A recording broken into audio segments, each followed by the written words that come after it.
Hi, okay, so I'm back in my car. And the reason why I'm doing these first three, like all in the same day, is because I've been studying for this test, or at least worrying about it, for about a week now.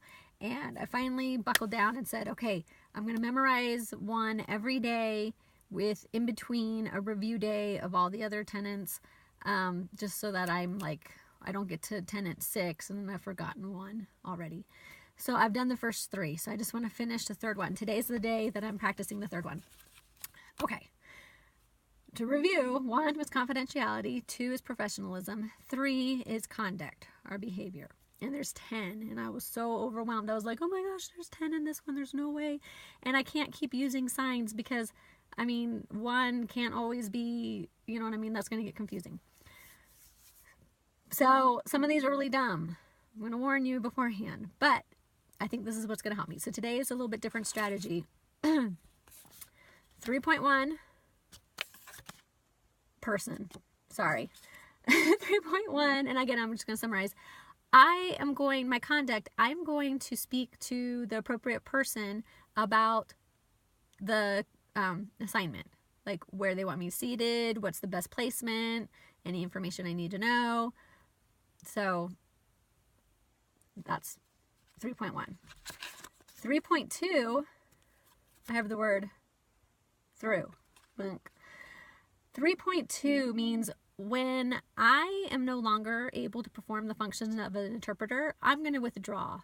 I'm through. I'm done with interpreting. It could be sickness, mental health, emotional, meltdown, whatever. But that's 3.2, is that I will be professional enough to know when I can no longer perform the task of interpreting, and I'll withdraw from the profession. 3.3, I said grab a person, but you might need to get a third person. 3.3 is you will not do dual responsibilities. So if you are in my mind, I'm thinking, if I was a special ed teacher, I would not be at an IEP saying, yeah, I'll interpret while I'm representing being his teacher and I'm going to interpret for him. That would be dual, responsibilities, and you can't do that. So you would have to get a third person. So that's 3.3, not grab a person, don't do dual responsibilities. 3.4, door. Okay, it rhymes, 3.4, door. And this one says you will follow workplace standards. And if you don't, you might be asked to hit the door, leave. And that actually happened one time when I was new to interpreting. And we were interpreting in a setting where the presenter clearly said no water bottles, no drinks in this area, because he had cords all around. There was a lot of expensive equipment, things like that. And I was working with a team because it was going to be a long assignment. And so there were 2 of us. And I was out of the corner of my eye, could see my team pulling out a water bottle and drinking water. And the presenter just lost it and started was over the top, crazy, kicked her out because she had a water bottle when he clearly said no. So hit the door. 4. Okay, you have to follow workplace protocol or you'll be asked to leave. Now, if for some reason it conflicts with the CPC, or we need to have all the lights off and it's going to be completely dark in here. Well, that's not going to work for the interpreting, right? You're going to have to kind of bring it up, but bring it up professionally that there's a conflict and work it out. But so 3.4 is you're going to follow workplace protocol, or you might be asked to leave. You might be asked to hit the door. Anyway, that helped me remember.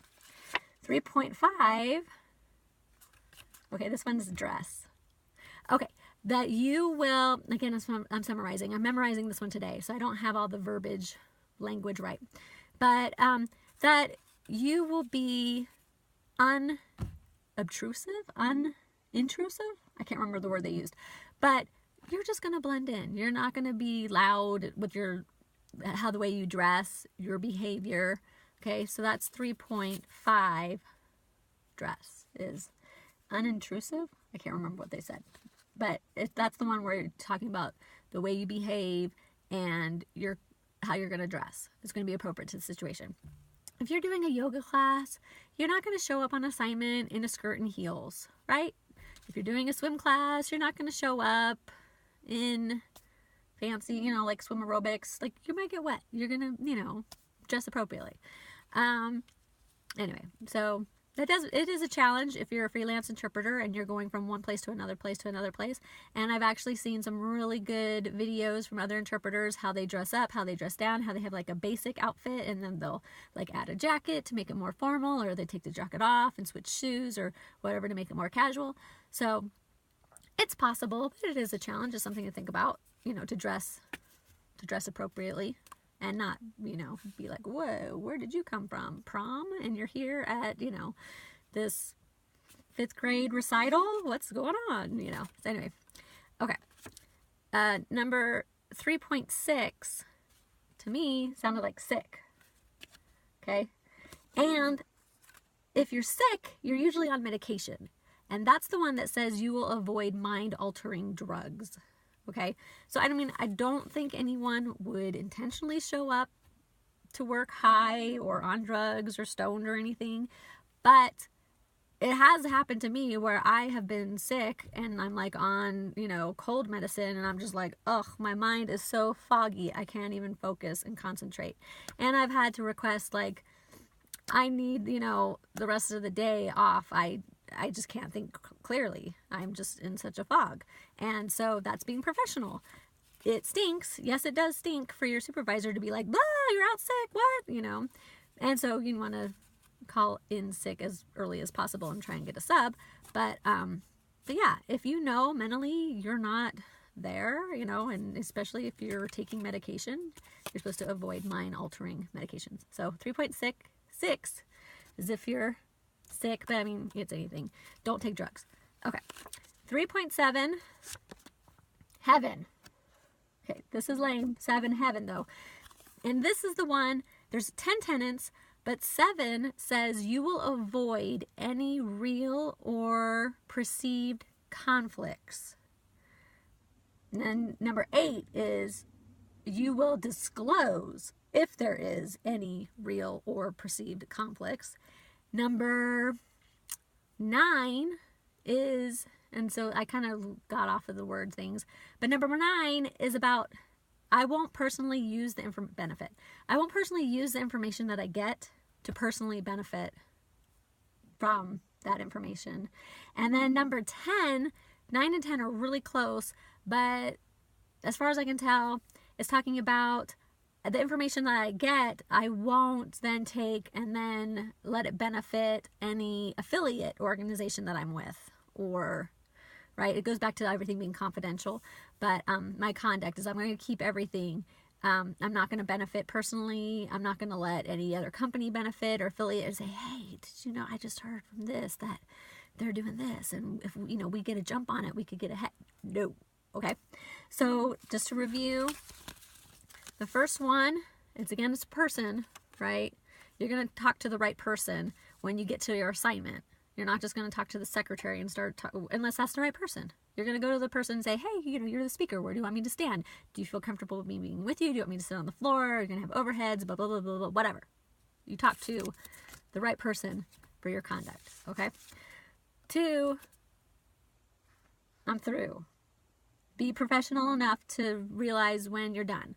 For me, I know I have arthritis, and I'm terrified of the day when I'm not going to be able to use my hands anymore, but there will be a day where I'll probably be like, you know what, I can't do the job anymore. My arthritis is just too bad. Okay.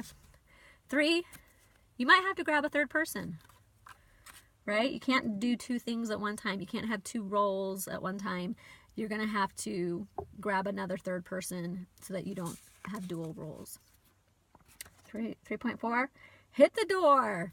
If you don't follow workplace protocol or rules or whatever, they're going to ask you to leave. So you need to make sure that you're following that workplace's rules. 3.5, and that was kind of a sign again, dress. 5 doesn't rhyme with dress, but you know, blend in, right? And what you wear, how you behave, things like that. 3.6 is sick.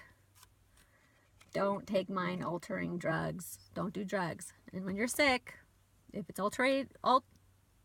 I can't speak English today. If it's altering your mind and your ability to process, you might have to withdraw from that assignment. That's the professional thing to do. 3.7, heaven. That leads into heaven. I think of, you want to have the smoothest, perfect scenario when you go to an assignment.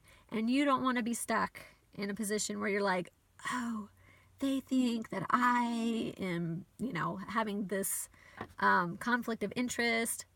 No, just lay it out there. Just, if it's real, it could be, maybe you work for a competitor company and you're interpreting for something else and they're worried that you're going to go back. Maybe that is a conflict of interest. But maybe you're like, you know what, I don't really care and I'm not going to share this information and I have no problems not sharing that information. So it's a perceived conflict, but it's not really a conflict. Just put it out there, right? Just be open about the perceived or actual conflict of interest. So that's 7. 8 is you avoid that situation. If you know there's going to be a perceived or, whatever, then don't do it. That happens sometimes VRS, like,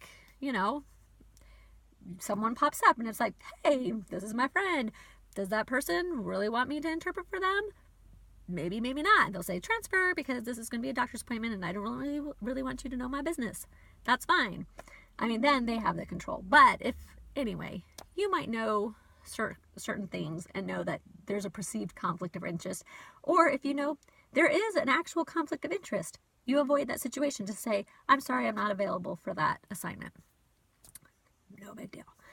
Then number 9 talks about the benefiting of things. And that's a sign again, sorry. But don't personally benefit from any information that you get. And then 10 is don't let other companies, affiliates, things like that, don't pass information on. It goes back, it's kind of like confidentiality. But no one should benefit from anything that happens except for the 2 people who are actually involved in the transaction, whatever's happening. And so those are my tips that I just thought of today. I hope it helps. We'll see. We're getting on to number 4. Okay, we can do this.